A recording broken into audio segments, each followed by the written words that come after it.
Alaska is one of the roughest, toughest hunts you can go on because not only are you dealing with unforgivable weather, you're dealing with some of the biggest and most dangerous animals on the planet. There wasn't a day that went by on that entire hunt that I didn't see my life flash before my eyes. Not just when that bear was staring me down face to face, but when we were climbing through the cliffs and when we were in the middle of one of the biggest storms I've ever been in.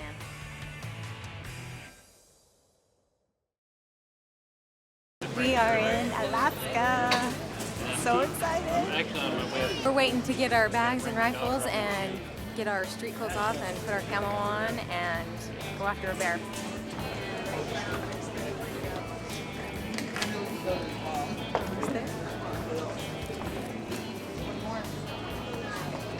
We're going to sleep in the airport tonight. We're pulling out our sleeping bags and our pads and we're going to hang out here for a few hours till we get on our next flight.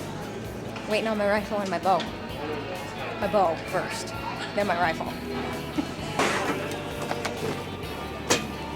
Thank you. Thank you.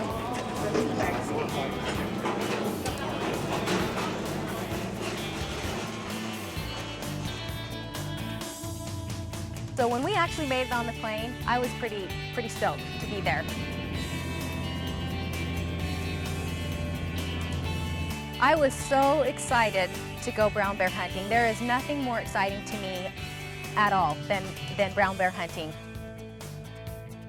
We were already 2 days late, or 2 or 3 days late for this hunt, and so when we landed in Chignik Lagoon, we had our stuff all loaded and ready to go, and we wanted to get out there and to the camp as soon as possible and start spotting bears. But the weather wouldn't let us. It was too windy for that Super Cub to go into where we had to land.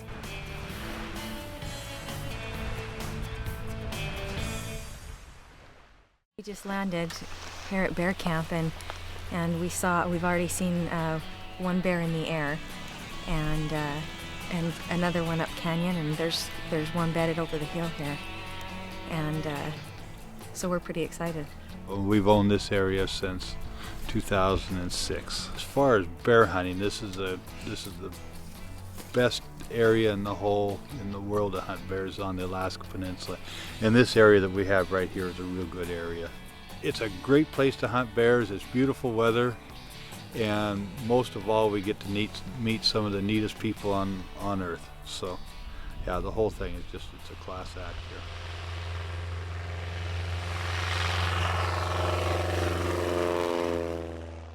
We're just right above our camp on a hillside spotting for bears.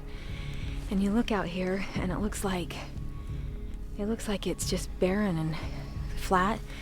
But I'm telling you, you get down there in those bushes and they are thick. And those bears hide out there, in there, anywhere. You can walk right past them.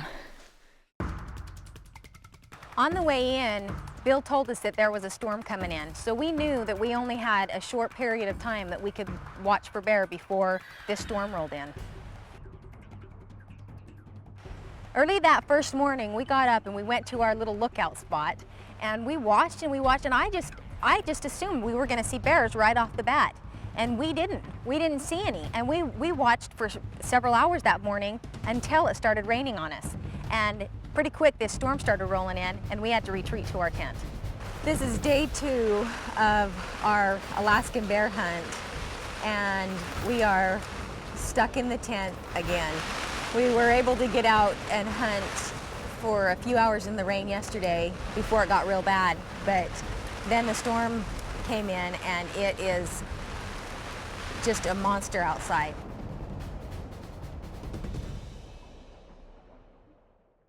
Generally, the bears are supposed to be out by now and down on the rivers feeding, coming out of their dens. They're supposed to be way down in the valleys by this time of year, but not this time.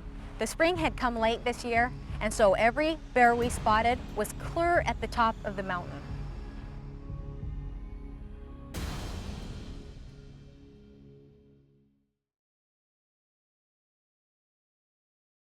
So after 2.5 days of sitting in the tent, we finally were able to get out that third morning and walk up to our lookout point. And instead of it being a downpour, it was just a drizzle, so we could handle it. We were standing here, glassing everywhere, and all of a sudden, out of nowhere, a sow came walking out on the riverbed.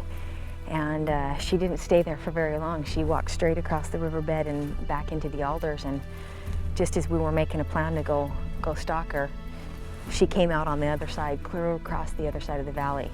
And she came out and she stood there for a minute and then walked back in the alder. So we're trying to figure out what we want to do. If we want to go after her or sit in glass a little bit longer. Today's the first day we've seen the sun since we've been here, and it's still coming and going. We're not really seeing the sun. We're seeing some rays every so often, but it's still raining a little bit. Not all the way dried out, but it's definitely more huntable today than it has been since we've been here yet. So we sat up there, and in the afternoon, the sun finally peeked up over the mountaintops, and I can remember just absorbing every ounce of heat that it gave us because we were so cold. We had watched all day and hadn't seen anything else, and that afternoon, my husband, AKA guide, spotted a bear way at the very top of the mountain. And he was on a peak that was so steep that there's no way that we would have gone out there without crampons, ice axes, and ropes. We were so excited to finally see that kind of bear, but it was still at the very top of the mountain. But we could not believe how fast he worked his way from one side of the mountain to the other side of the mountain. It was almost like he had an agenda. The mountain you see directly behind me is exactly where that bear came across tonight, and we're thinking it's about at least 5 miles, 4 to 5 miles. And if we leave first thing in the morning, we think it'll probably take about 4 or 5 hours to get up that direction. And then hopefully we'll get to sit and spot down at the bottom and spot one of those bears, because we know there's 3 in there right now. There may be more, but we know that there's 3. After spotting all day long and spotting 4 or 5 different bears that day, they were all at the top of the mountains, and some of them were so far up the canyon that we couldn't do anything from where we were. So we had to sit down and decide what we were going to do. And the only plan we had was to go to the bear. Almost 11 o'clock at night, about 5 to 11, and we've been sitting here since 6 o'clock this morning, and we haven't spotted anything down here. So we're going to call it a night and get up early and take off in the morning, try to get after those other bears we saw up the canyon.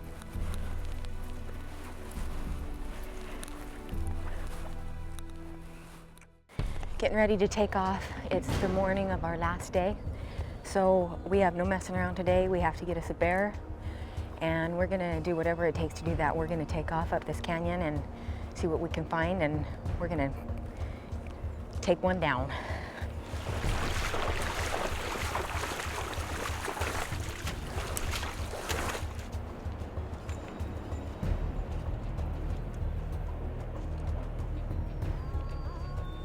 These are wolf tracks. Could just come through here not long ago. Right when we hit the valley, the last place we saw the bears, we spotted the bear in an avalanche chute right above us. And we decided there was nothing else we could do. We were going to chase that bear.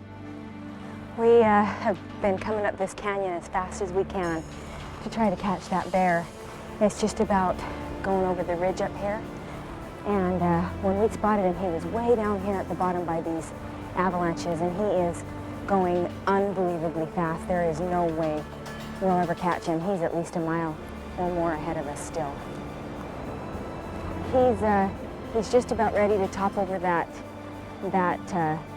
ridge right there. You can see how fast he's moving. They can run straight up that, and there's no way we're going to be able to catch him.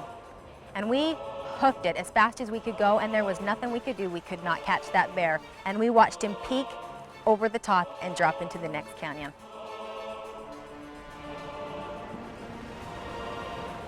Found a bear right up there in the cliffs above us. And he's a really nice sized bear, gorgeous bear. We're gonna try to work our way up in these cliffs and walk over to him. We decided once we spotted this big bear, we didn't have any other choice. We had to leave the next day. Our plane flight was the next day, so we had to make a move. And the only way to get that bear was going straight up. And it was straight into the gnarliest cliffs I've ever been in. Sometimes it's better to make choices so that you can go home and see your kids. This is definitely pushing the limit. That bear was 1,500 feet straight vertical above us. And I've been climbing in Mexico, I've been climbing in Ecuador, I've climbed Rainier, I've climbed a lot of places. But this was, no kidding, one of the worst climbs I've ever made, because we didn't have ropes, harnesses, ice axes, crampons, nothing. We were totally on our own.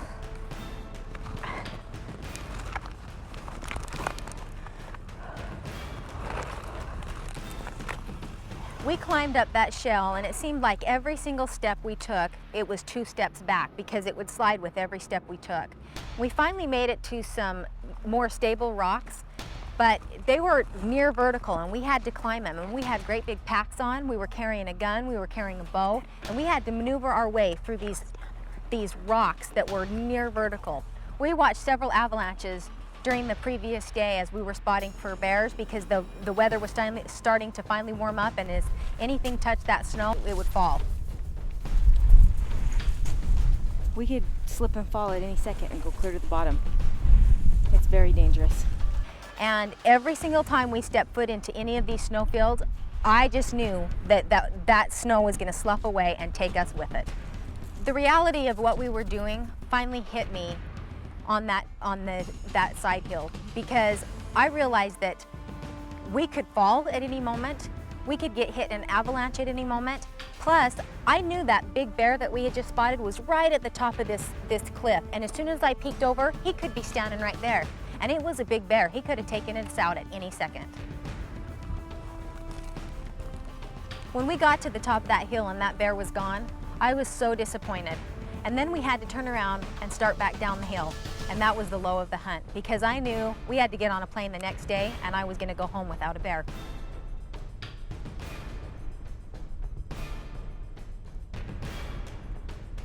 We finally decided that the best thing to do was to turn around and start back down the hill. And it was just as dangerous going down as it was coming up. We were headed straight down, but we were so excited because we looked off the hill and there was another great big brown bear. And for sure would take him with a bow. He's got a big fat head. Yeah, he looks like that one that went over that bridge. We watched that bear for a few minutes, and I realized this is a bear I could probably get on. He was digging around, looking for something in the dirt and not paying attention at all. I knew this was a bear I could get.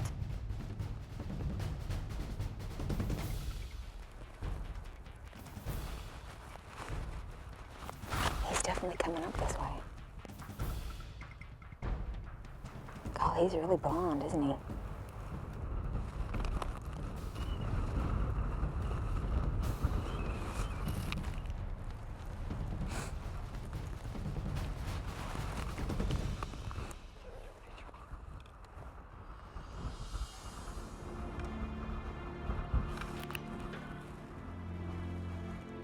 We were working really carefully down through these rocks to sneak up on this bear because he had no idea we were there.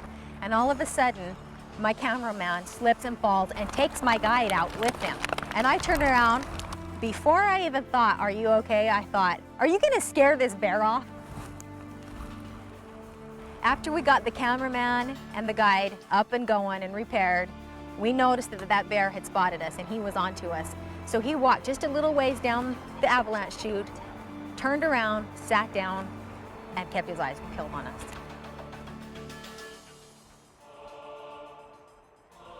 That bear had his eyes locked right on us, and there was no way we were going anywhere. The only way I had a chance at this bear, I knew, was to go straight out in the open after him.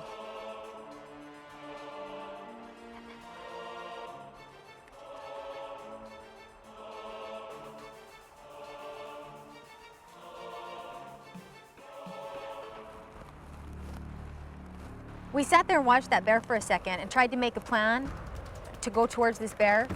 And my guide and husband, I think he was being more my husband at this point than my guide, wanted to go with me across the open towards this bear so that I had a gun with me. But I said, no way.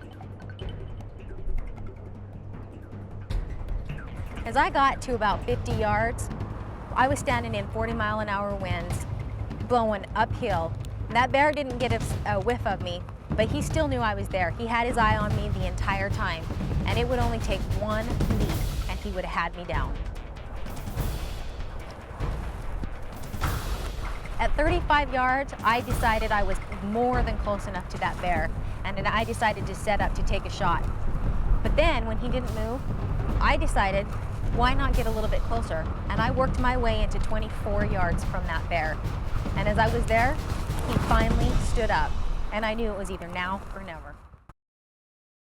As I was facing down this brown bear, my heart was racing, and I was telling myself over and over and over, okay, use the 20-yard pin, 20-yard pin.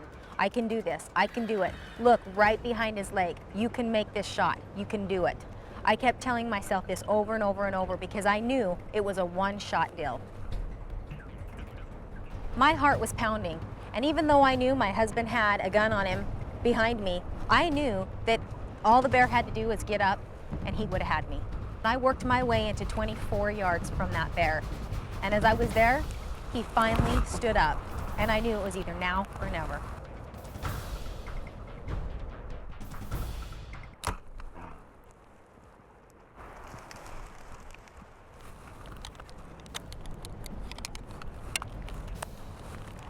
I drew back, made the shot, and nailed that bear. And I was so excited. He jumped up, ran down the cliffs, and I watched him go straight below me.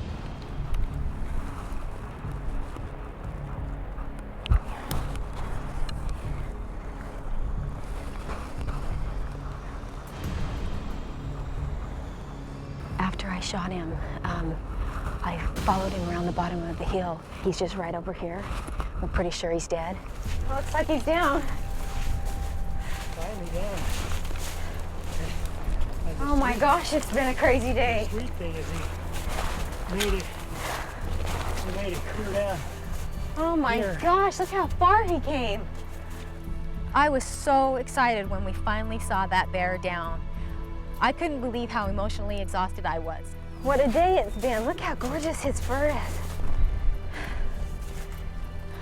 As I sat and watched that bear, I was filled with so many emotions because I knew I had pushed myself to a limit I had never pushed before. But that's what keeps me coming back. That's the reason why I hunt. I love the risk, I love the adventure, and it was all worth it. That was so exciting. Wait till Bill hears about this. I know, this is so cool. I'm excited for you. I've hunted with Bill Stevenson from Alaskan Outfitters for over 15 years, and there is not another outfitter in Alaska that I would rather go with. This guy knows his stuff, and he has some of the best areas for trophy animals in Alaska. That was about as exciting as it gets. I kept working my way closer, and I never dreamed that I would get 25 yards from him because he was watching me the whole time. He'd put his head down, and I could see him watching me the whole time, and he'd lift his head up and look at me, and I was thinking, okay, this is it. This is as close as I'm gonna get. And then he'd just stay there, and I knew I had to wait till he stood up, so I kept working my way closer to him, and I thought he was just waiting to charge me at any second. It was really scary. My heart was thumping. It's incredible. Thank you, honey. I'm so glad that you take me everywhere. Sometimes the guide gets a tip. Alaska is one of the roughest, toughest hunts you can go on because not only are you dealing with unforgivable weather, you're dealing with some of the biggest and most dangerous animals on the planet.